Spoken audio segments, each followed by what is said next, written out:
আজ আমি ইলিশ মাছের ঝোল বানাবো। এখানে নিয়েছি আমি ইলিশ। দেখো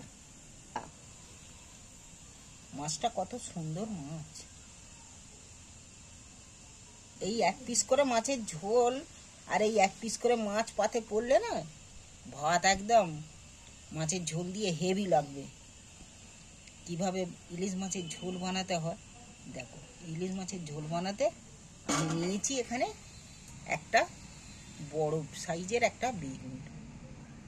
দেখছো, এই ইলিশ আর বেগুন কাঁচা লঙ্কা দিয়ে আমি বানাবো ঝোল। সাথে নিয়েছি কাঁচা লঙ্কা। মাছটা ভালো করে ধুয়ে ভালো করে নুন মাখিয়ে নিয়েছি। এবার আমি মাছটার মধ্যে হলদু দিচ্ছি।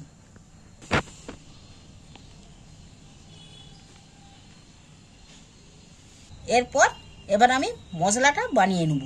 এইটা এখন সরিয়ে রাখছি। ইলিশ মাছের রেসিপি করার জন্য আমি এখানে একটা বাটি নিয়েছি। বাটির মধ্যে আমি মেপে মেপে সর্ষে দিয়ে দিচ্ছি। 1 চামচ, বড় চামচের 1 চামচ সর্ষে দিয়েছি, কালো সর্ষে।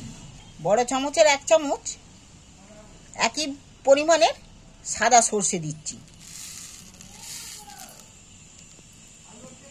এখানে আমি 1 চামচ বড় চামচের একই মাপি পোস্ত নিয়েছি, এর মধ্যেই দিয়ে দিন পোস্ত। 4-6টা কাঁচা লঙ্কা। তাই তোমরা যেমন পরিমাণে ঝাল খাবে সেই পরিমাণে ঝাল দেবে। ঝাল একটু, ইলিশ মাছ একটু হালকা ঝালই ভালো লাগে, তাই আমি এখানে 6টা কাঁচা লঙ্কা দিয়েছি। শিলটা আমি ধুয়ে পরিষ্কার করে নিয়েছি। এইবার আমি যে পুরো মশলাটা শিলের মধ্যে ঢেলে নিচ্ছি আর ভালোভাবে বেটে নেব। একটু মশলাটা ধরে বাটবো।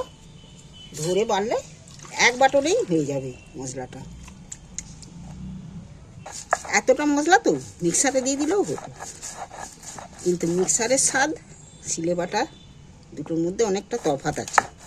তাই আমি শিলে বেটেই মশলাটা তৈরি করব। এক্ষুনি বাটা হয়ে যাবে। ইলিশ মাছের মধ্যে ঘন ঘন করে মশলা দিয়ে রেসিপিটা বানালে তবেই খেতে মজা। দেখো মশলা আমার কথা বলতে বলতে শিলে পেশা মশলা আমার হয়ে গেল। যে কোনো তরকারিতে, যে কোনো রেসিপিতে তোমরা শিলে বেটে মশলা খাবে, তার খাওয়ার শরীরের পক্ষেও ভালো, পেটের পক্ষে, আর তরকারির স্বাদও ভালো হয়। শিলে পেশার মশলা যতই দামি দামি কেনা মশলা খাও, শিলে পেশার মশলার কাছে কেউ নয়। এইবার আমি পরিষ্কার করে মশলাটাকে শিল থেকে তুলে নিচ্ছি। দেখো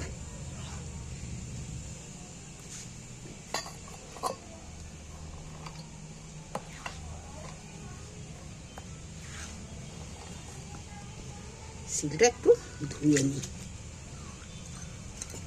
শিলটা ধোয়ার জলটাও এই মশলার সাথে তুলে নিচ্ছি। এইবার আমি দেখো উনুন জলে কড়া বসিয়ে দিয়েছি। সর্ষের তেলও কড়ায় দিয়ে দিচ্ছি। তোমরা যদি তেল ভাত দিয়ে খেতে চাও তাহলে তেল একটু বেশি করেই আমি দিচ্ছি। আমরা খাবো বলে একটু বেশি করে দিচ্ছি। কড়ায় তেল দিয়ে দিয়েছি। এইবার আমি মাছটাকে ভালো করে হলুদটা মেখে নিচ্ছি।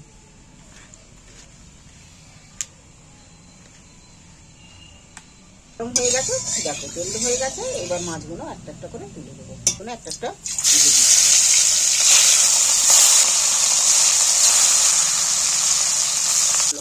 মাছটা উল্টিয়ে দিচ্ছি।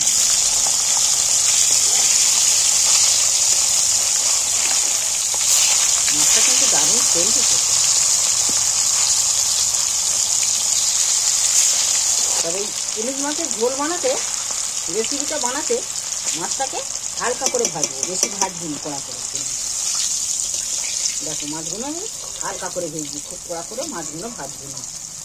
তাই আমি তুলে দিচ্ছি একটা জায়গার মধ্যে।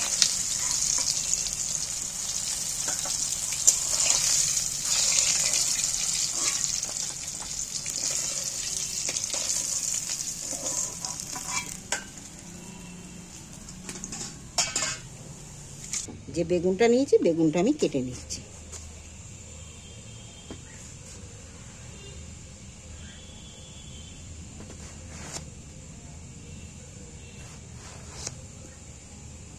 ফ্রেশ বেগুন আছে একদম। এইভাবে লম্বা লম্বা করে বেগুনগুলো কেটে নিয়েছি আমি, বুঝছো সাইজে। বেগুনটা আমি ধুয়ে নিয়ে কেটেছি, বেগুনটা যার ফলে যাতে না জল ঢুকে যায়।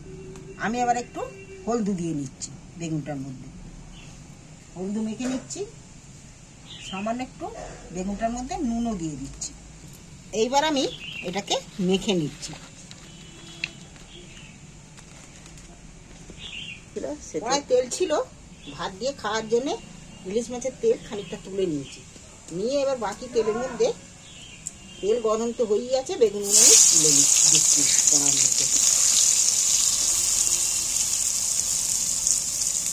বেগুনটা আমি লাল লাল করে ভেজে দিচ্ছি, মোটামুটি ভাজাই হয়ে এসেছি।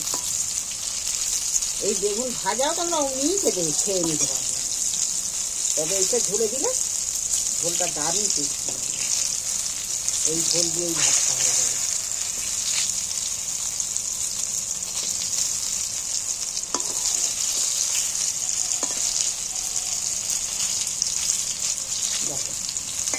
ভাজা হয়ে গেছে, যে মশলাটা আমি করে রেখেছি এর মধ্যে তুলে দিচ্ছি। দেখো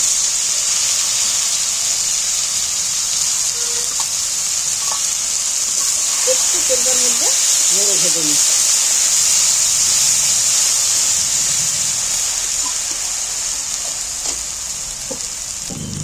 এবার আমি হলদি দিয়ে দিচ্ছি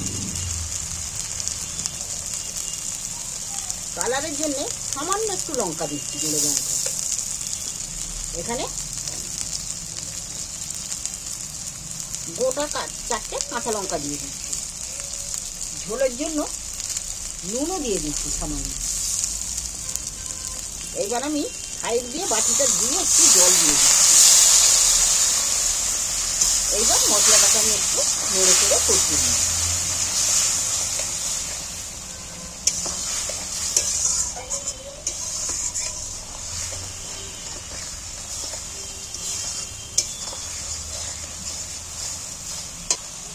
কাঁচা তেল সামান্য একটু দিচ্ছি তেল।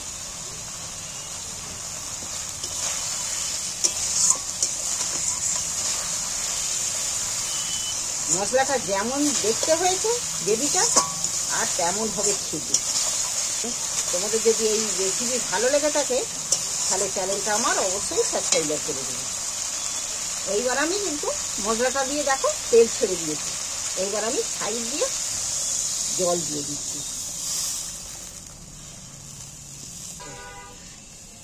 মাছের ঝোল বানাতে ঝোল আমি এতটাই পরিমাণে জল দিয়েছি, আরও একটু জল দিয়ে দিচ্ছি।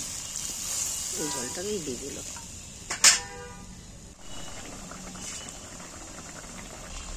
মাছের ঝোল ফুটছে, এইবার আমি মাছগুলো একটা একটা করে তুলে দিচ্ছি।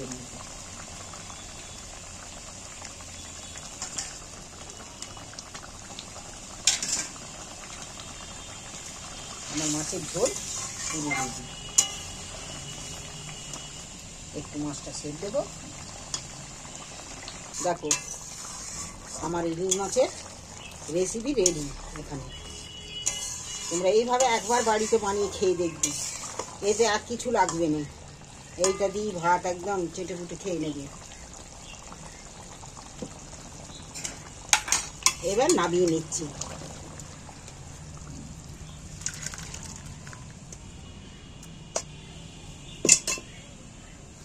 এই রেসিপি তোমাদের ভালো লাগলে চ্যানেলটা আমার অবশ্যই সাবস্ক্রাইব করে দিও।